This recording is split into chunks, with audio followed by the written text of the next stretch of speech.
Koban Gacho attend de se faire opérer dans cet hôpital de la capitale Juba. Ce voleur de bétail a été attaqué par un groupe rival dans la nuit alors qu'il préparait lui-même un raid. Plusieurs communautés se battent pour l'accès à la terre, à la nourriture et au bétail. Alors que les combats entre les troupes du président Kiir et son rival Machar ont diminué, les violences intercommunautaires, elles, continuent de faire des ravages. 3 amis de Koba sont morts.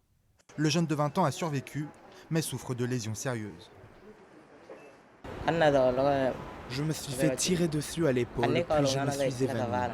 Quand je me suis réveillé, je me suis rendu compte que j'étais blessé à la cuisse et à la jambe. 3 membres de notre groupe sont morts et 6 ont été gravement blessés.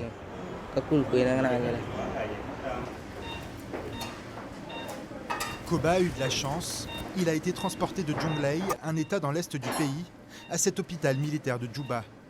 Un des rares hôpitaux capables de traiter les blessures complexes par balle. Ces patients attendent eux aussi leur tour pour être soignés. La plupart du temps, nos patients sont chanceux. Ils survivent à de très mauvaises blessures.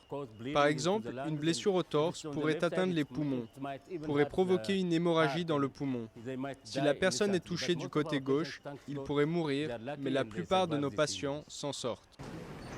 En février, après des mois de négociations, le président Salva Kiir et son rival Riek Machar ont formé un gouvernement d'union nationale pour tenter de mettre fin à une guerre civile qui a fait près de 400 000 morts en 6 ans.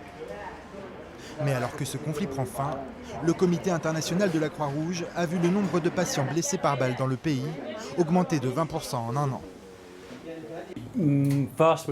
La grande majorité des patients que nous soignons souffrent de blessures par balle. Ils sont impliqués soit dans le conflit, soit dans des violences intercommunautaires.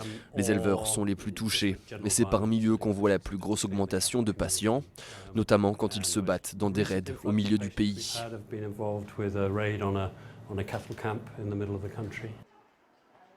Certains ont la chance d'être évacués vers l'hôpital de Juba, mais la plupart se tournent vers une clinique locale et d'autres meurent chez eux.